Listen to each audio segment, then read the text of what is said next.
Hi, hello, welcome to another episode of or another session of the Iliad. നമ്മൾ Iliad ആണ് നോക്കിക്കൊണ്ടിരുന്നത്. I hope all of you are very clear with the story. നമ്മൾ എവിടെ വെച്ചിട്ടാണ് പറഞ്ഞു നിർത്തിയത് എന്നൊക്കെയുള്ള കാര്യങ്ങളെ പറ്റിയിട്ട് നല്ലൊരു രൂപമുണ്ട് എന്ന് ഞാൻ വിചാരിക്കുന്നു. ഇന്ന് നമുക്ക് അതിൻ്റെ ബാക്കി കണ്ടിന്യൂ ചെയ്യാം. So before we start the topic I will just rewind the story.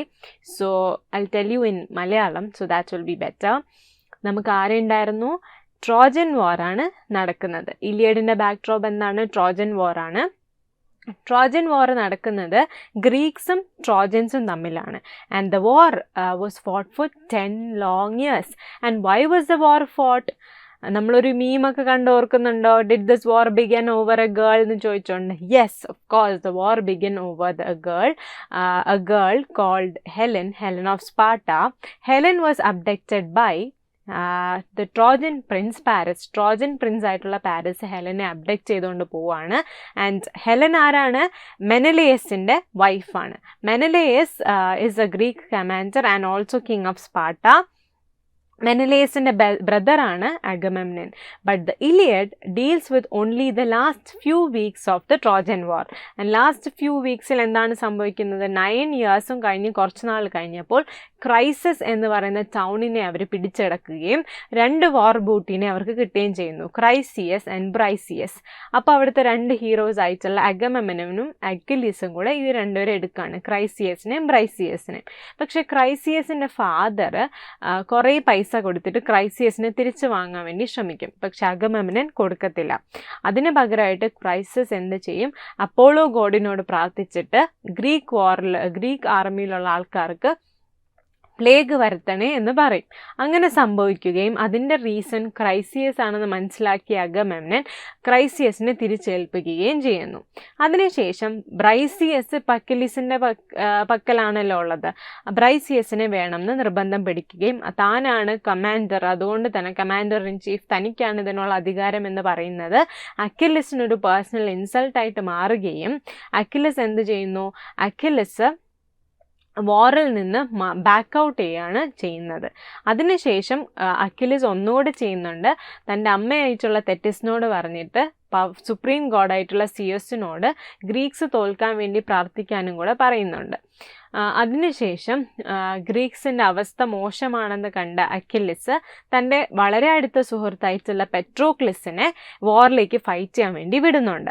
പക്ഷേ പെട്രോക്ലിസിന് എന്ത് സംഭവിക്കുന്നു? ട്രോജൻ ഹീറോ ആയിട്ടുള്ള ഹെക്ടർ പെട്രോക്ലിസിനെ കൊല്ലുകയാണ്. ഇത് കേട്ട് രോഷാകുലനായിട്ടുള്ള അക്കിലീസ് എന്ത് ചെയ്യും?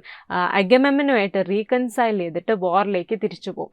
എന്നിട്ട് മുന്നേ വരുന്ന എല്ലാ ട്രോജൻസിനെയും കൊല്ലുകയും അവസാനം ഹെക്ടറിനെയും കൊന്നുകളയുകയാണ് ചെയ്യുന്നത്. ഹെക്ടറിനെ കൊന്നുകളയുക മാത്രമല്ല, ഹെക്ടറിൻ്റെ ബോഡി വലിച്ചഴച്ച് കൊണ്ടുവന്ന് ഗ്രീക്ക് ബാറ്റിൽ ഫീൽഡിന് അവിടെ കൊണ്ടുവന്ന് ഇടുകയാണ് ചെയ്യുന്നത്. And he's denying his burial. അപ്പോൾ അത് മാറ്റാൻ വേണ്ടിയിട്ട് ഹെക്ടറിൻ്റെ അച്ഛനായിട്ടുള്ള പ്രിയാമും ഗോഡ് ഹെർമെസും കൂടെ വന്നിട്ട് അക്കിലീസിനോട് അപേക്ഷിക്കുകയാണ് ഈ മകൻ്റെ ശവശരീരം തിരിച്ചു തരണമെന്ന്. ആൻഡ് അത് കേട്ടിട്ട് അക്കിലീസ് തിരിച്ചു കൊടുക്കുകയും ചെയ്യുന്നു. എന്നിട്ട് ഹെക്ടർ വാർ ഇപ്പോൾ ട്രൂസിലാണ്, ഹെക്ടറിൻ്റെ അടക്കം കഴിയുന്നുണ്ട്. ഇതാണ് നമ്മൾ സ്റ്റോറി പറഞ്ഞു നിർത്തിയത്. അപ്പോൾ സ്റ്റോറി ഇപ്പോൾ എല്ലാവർക്കും മനസ്സിലായല്ലോ? ഒരു ഡൗട്ടും ഇല്ലല്ലോ? ക്ലിയർ ആണല്ലോ? ഓക്കെ, ഇനി നമ്മൾ എപ്പിക്സിനെ പറ്റി സംസാരിക്കുമായിരുന്നു. നമ്മൾ പിന്നെ മഹാഭാരതയും രാമായണമായിട്ടുള്ള ഇതിൻ്റെ ഒരു പാരലൽ നോക്കി. Now we are going to look into the epics. Okay, so what are we going to look into? Epics in Western literature is what we are going to look into, right? In Western literature, epics are composed in different genres. For example, we have the epic poetry of Homer, the Iliad and the Odyssey, Virgil's the Aeneid, Spenser's the Faerie Queene, Milton's Paradise Lost, Ezra Pound's Scandos, Nikos Kazantzakis' Odyssey. So നമുക്ക് western ലിറ്ററേച്ചറിൽ epics പല ജോണേഴ്സിലാണ് compose ചെയ്തിരിക്കുന്നത്. We have epic poetry. Epic poetry ഉണ്ട്. ആരുടെയൊക്കെ? Homer, Virgil, Spenser, Milton, Ezra Pound, Nikos Kazantzakis, to name a few. These are the epic poetry of them, and their respective works are given there. Then we have epic novels. Epic poetry under, now epic novels. Who has written epic novels? Leo Tolstoy's War and Peace and Anna Karenina, Goethe's The Sorrows of Young Werther. So Leo Tolstoy and Goethe epic novels. Then we have epic plays. ആരുടെയാണ് epic play? Bertolt ബ്രെറ്റ്സിൻ്റെ Mother Courage and her children is an epic play. Then we have epic films such as Ben-Hur, The Ten Commandments, Gone with the Wind, to name a few. So we have in Western literature different genres of epics, that is epic poetry, epic novels, epic plays, and then epic films finally. So we have seen some examples also. Right? ഇതൊക്കെയാണ് western ലിറ്ററേച്ചറിൽ ബ്രോഡായിട്ട് നോക്കുമ്പോൾ നമുക്ക് കാണാൻ സാധിക്കുന്ന epics. Then, what do you mean by an epic? Definition of an epic. കുറേ നേരമായിട്ട് epic എന്ന് പറയുന്നുണ്ട്. What exactly does the word epic mean? Let us look at Ramayana and the Mahabharata, with which we are familiar, to elucidate the distinctness of an epic. So we'll take into account Ramayana and Mahabharata. Why? Because those two stories are very familiar to us, and we'll find out what is the distinctness what is the distinctive quality of an epic. Simply stated, these two are long poems, very long poems, right? The Ramayana has 24,000 verses and the Mahabharata has between 8,000, 24,000 and 100,000 as per the three different versions given by Vyasa, Vasampayana and Ugrerava Sauti. അപ്പോൾ പലവരും എഴുതിയിട്ടുള്ള പല വെർഷൻസിലായിട്ട് പല ലെങ്ത്തിലാണ് മഹാഭാരത ഉള്ളത്. And Ramayana is running up to 24,000 verses. Okay, so you can identify that these epics can be of a long ലെങ്തിയാണ് epic എന്ന് നമുക്ക് മനസ്സിലാക്കാം. Why? Because Ramayana and Mahabharata are very lengthy. They depict the heroic deeds of the protagonist, Lord Rama in Ramayana, and Pandavas in particular Arjuna, guided by Lord Krishna in the Mahabharata. രണ്ടാമത്തെ quality എന്താണ്? They are depicting the heroic deeds. Heroic ആയിട്ടുള്ള കാര്യങ്ങൾ, ഒരു particular character ചെയ്യുന്ന heroic ഡീഡ്സിനെ praise ചെയ്തുകൊണ്ടാണ് ഈ കഥകളൊക്കെ എഴുതിയിരിക്കുന്നത്. പോയിട്രി ഫോമിലാണ് കേട്ടോ ഇത്. Don't forget that these are all in poetry form. They are ശ്ലോകങ്ങളായിട്ടാണ് മഹാഭാരതയും രാമായണയൊക്കെ ഉള്ളത്, അറിയാലോ. അത് വേഴ്സസ് ആണ്, പോയിട്രി ആണ്.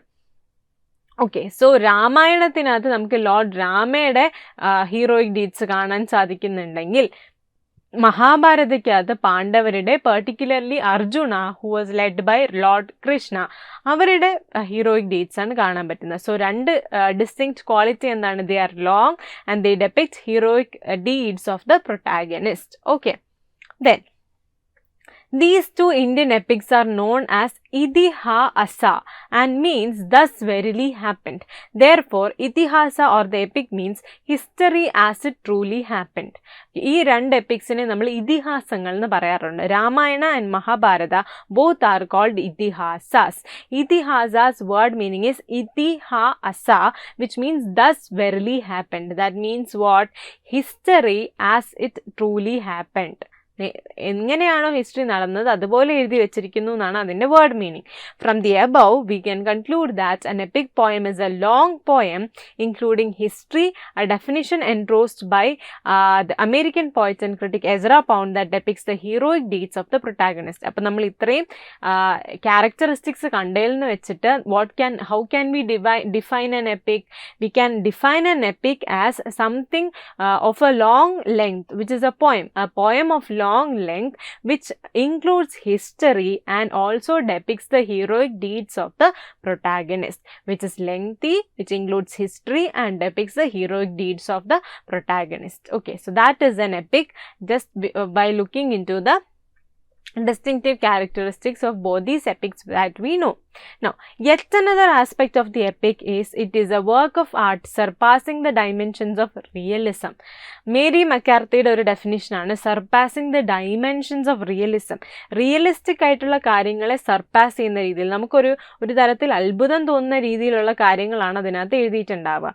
Thus we have the dual relation of an epic to history on the one hand and to everyday reality on the other. So there is a dual relation. We'll think ഇങ്ങനത്തെ കാര്യങ്ങൾ ഹിസ്റ്ററിയിൽ നടന്നിട്ടുണ്ടോ? Are they normal events which has happened in the history or is it just fantasy? ഈ kind of thinking നമുക്ക് വരുന്ന രീതിയിലാണ് there are events in epic that surpasses the dimensions of realism and thus we have a dual relation to everyday റിയാലിറ്റിയും ഹിസ്റ്ററിയിലെ റിയാലിറ്റിയും തമ്മിലൊരു ഒരു വ്യത്യാസം നമുക്ക് തോന്നുന്നുണ്ടാവും. Okay. Now, formally we are going to study the characteristics of an epic.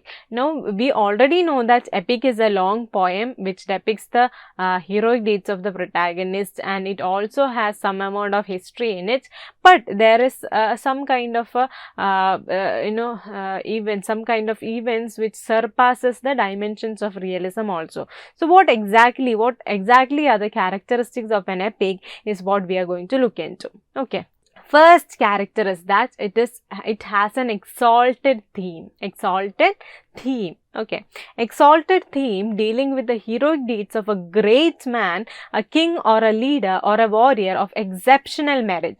In other words, an epic celebrates the great deeds of exceptional men. So, epic nath endullathu exalted theme aanu. Exalted theme indicates that there are great events happening in the epic. So, you could say that there are great deeds of exceptional men happening inside an epic. It also deals with the greatness and magnificence of the divine power. There is also the divine power surrounding the epic. Divine power ന്റെ ഒരു influence നമുക്ക് കാണാൻ സാധിക്കും. We see the interplay of the divine powers and humans in all the epics. We can see there is a connection between this or interplay or the influence of the divine power into the activities of humans in the epics, especially in the Greek epics that is more often seen. കുറച്ചുകൂടെ നല്ല രീതിയിലുള്ള intervention നമുക്ക് കാണാൻ സാധിക്കും. In the two Indian epics, we have the Lord's descent to earth as avatar to destroy evil. Okay. So, നമ്മുടെ Indian epicsൽ എങ്ങനെയാണ്? Lord Krishna is the avatara of Lord Vishnu. So, you can see that God comes as an avatar to the earth as as a helping hand to humans in order to solve a crisis.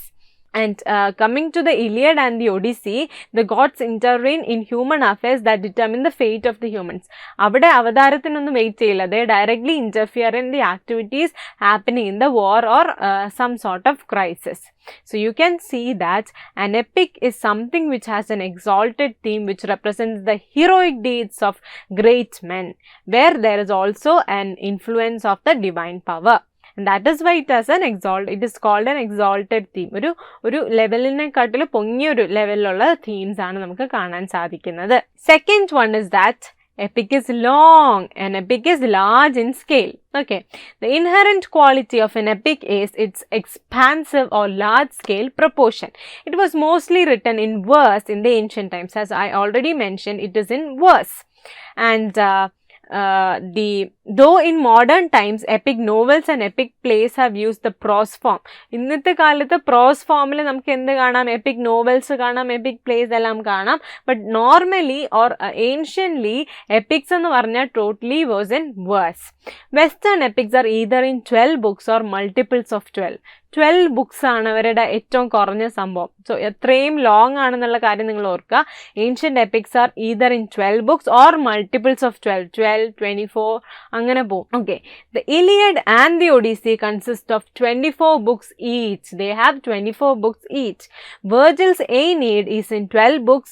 So is Milton's Paradise Lost. Though Spenser in the 17th century intended to write his epic Fairy Queen in 12 books, he completed only 7.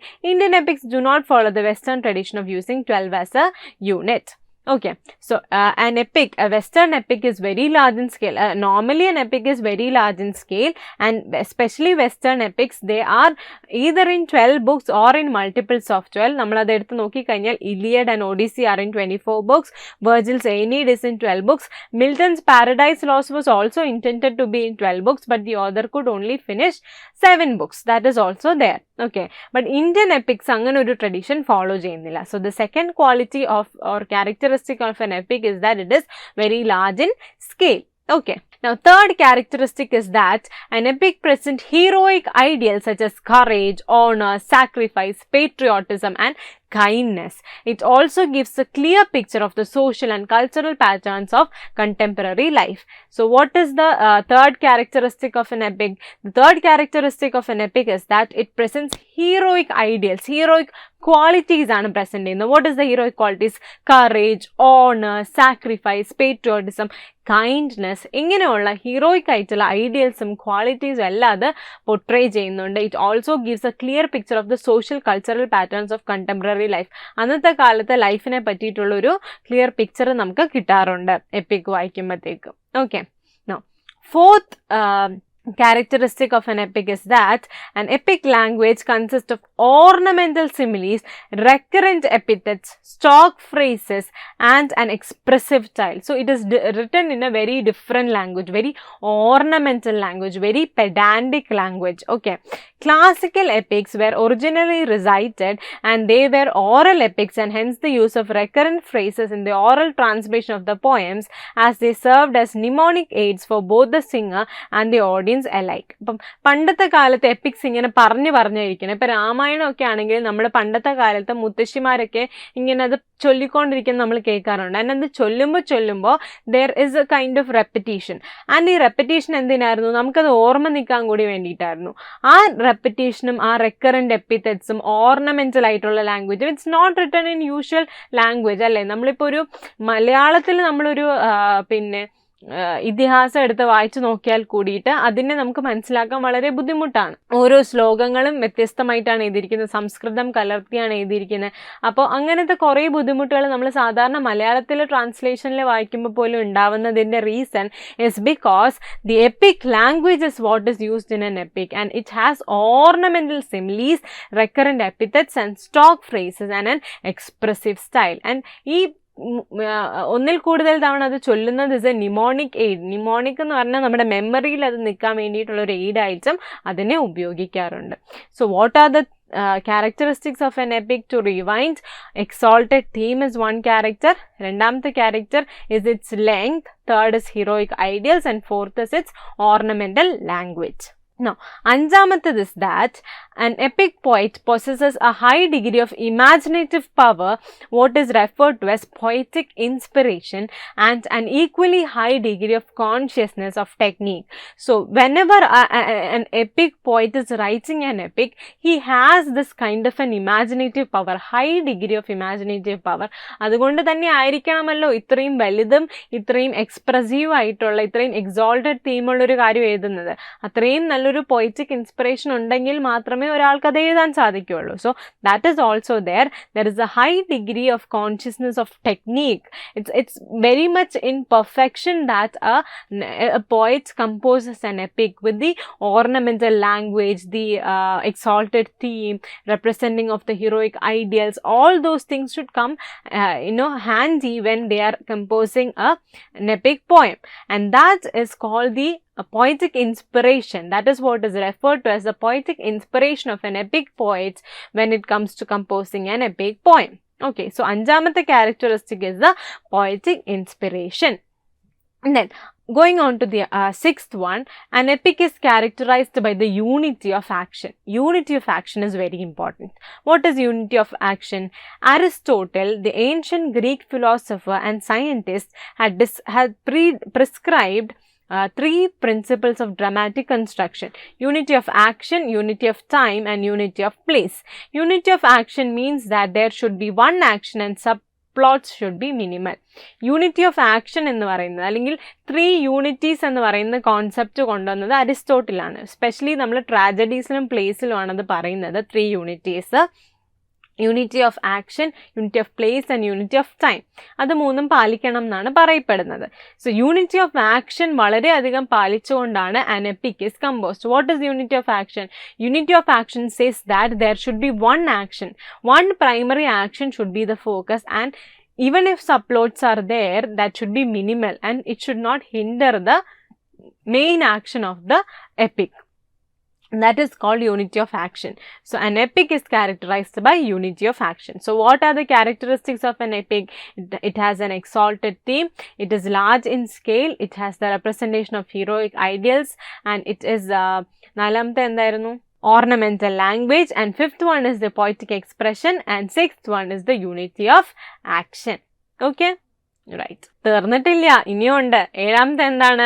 An epic generally begins with stating the theme or subject of the story.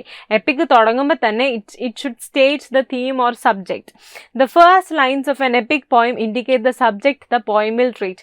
ആദ്യത്തെ വരികളിൽ തന്നെ അത് എന്തിനെ പറ്റിയിട്ടാണോ പറയാൻ പോകുന്നത് എന്നുള്ളത് പറഞ്ഞിരിക്കണം. For example, Milton in his opening lines of his epic Paradise Lost says his aim in writing the epic is to justify the ways of God to men. The Iliad begins with rage. Goddess sing the rage of Peleus' son Achilles. Homer announces his subject in the very first word of the very first line, rage. He then locates the rage within Achilles, Peleus' son, and the rest of the poem delineates the consequences of that rage. Okay, so എന്താണ് ആ ഒരു പോയത്തിനകത്ത് പറയാൻ പോകുന്നത് എന്നുള്ളതിനെ കുറിച്ചിട്ടുള്ള ഒരു hint നമ്മുടെ first ലൈൻസിൽ തന്നെ പറഞ്ഞിട്ടുണ്ടാവണം. മിൽട്ടന്റെ പാരഡൈസ് ലോസ്റ്റ് ആണെങ്കിൽ it begins by stating that justify the ways of God to men. ദൈവത്തിന്റെ വഴികൾ മനുഷ്യന്മാർക്ക് മനസ്സിലാക്കി കൊടുക്കാൻ എന്നുള്ള രീതിയിലാണ് പാരഡൈസ് ലോസ്റ്റ് എഴുതുന്നത്. അതുപോലെ തന്നെ ഇലിയഡ് നമ്മുടെ പ്രസന്റ് എപ്പിക് ആയിട്ടുള്ള what are we going to learn? We are going to learn Iliad. So the ഇലിയഡിന്റെ ഫസ്റ്റ് ലൈൻ പറഞ്ഞിരിക്കുന്നത് rage. Rage is anger. Goddess rage. Sing the rage of Peleus' son Achilles. അക്കിലസിന്റെ റേജിനെ പറ്റിയിട്ടാണ് പറയാൻ പോകുന്നതെന്നാണ് പറഞ്ഞിരിക്കുന്നത്. എന്താണ് അക്കിലസിന്റെ റേജിന്റെ consequence? What are the consequences of the anger that Achilles has within himself is what we are going to listen in the epic further. That is the hint or the subject which is being mentioned in the starting by Homer. Okay, right. Now, what is the eighth one? The statement of the theme is followed by an invocation to the muse by the poet for divine inspiration to narrate the story. Homer begins his two epic poems, the Iliad and the Odyssey, with an invocation to the muse seeking inspiration from a higher source. So ഇത് കൂടുതലും western ലിറ്ററേച്ചറിൽ നമ്മൾ കാണുന്നതാണ്. There is an invocation to the muse by the poet for divine inspiration. So before starting to write അല്ലെങ്കിൽ അത് എഴുതി തുടങ്ങുമ്പോഴത്തേക്ക് theme പറഞ്ഞതിന് ശേഷം ദേ ഇൻവൊക്കേറ്റ് ദ മ്യൂസ്. ആരോടത്തെങ്കിലും പ്രാർത്ഥിക്കും ഒരു ഡിവൈൻ ഇൻസ്പിറേഷന് വേണ്ടിയിട്ട്. ഒരു പോയറ്റിക് ഇൻസ്പിറേഷൻ വേണമല്ലോ ഇത് എഴുതി തീർക്കാൻ. So for that same divine poetic inspiration they are invoking the muse. In the poem, the Iliad as well as the Odyssey, there is this invocation of the muse seeking an inspiration from the highest source. Homer asks the muse to begin the story at the time when Agamemnon and Achilles parted in wrath for the first 9 years out of the 10-year conflict. So Homer and the മ്യൂസിനോട് പറയാണ് ഞാൻ ഇങ്ങനെ story തുടങ്ങാൻ പോവാണ് and the story is going to begin at the time when Agamemnon and Achilles is parting in wrath, in rage for the first 9 years out of the 10-year conflict. Okay, first 9 years കഴിഞ്ഞിട്ടുള്ള ആ സമയത്ത് അവർ തമ്മിലുള്ള ഒരു റാത്തിൻ്റെ സമയത്ത് വെച്ചിട്ടാണ് ഞാനിത് തുടങ്ങാൻ പോകുന്നതെന്ന് പറഞ്ഞിട്ടാണ് അങ്ങനെ മ്യൂസിനെ ഇൻവൊക്കേറ്റ് ചെയ്തിട്ടാണ് he's beginning the poem the Iliad. Okay, so invocation of the muse is important. Invocation to the muse is important. Then, ninth one is epics generally begin in the middle of the story, what is known as in medias res. Epics സാധാരണ തുടങ്ങുന്ന മിഡിലായിരിക്കും. എൻഡും ബിഗിനിങ്ങും പറയാതെ middle നിന്നായിരിക്കും തുടങ്ങുന്നത്. The Iliad and the Odyssey both begin in the middle, then move directly forward while the early events are presented as flashbacks. മിഡിലിൽ തുടങ്ങിയിട്ട് ബാക്കി കാര്യങ്ങൾ പറഞ്ഞുകൊണ്ട് പോകും. അതിന് മുന്നേ നടന്ന സംഭവങ്ങൾ ഫ്ലാഷ് ബാക്കിലായിരിക്കും പറയുന്നുണ്ടാവുക. Okay, Now, the 10th one is the use and intervention of the supernatural.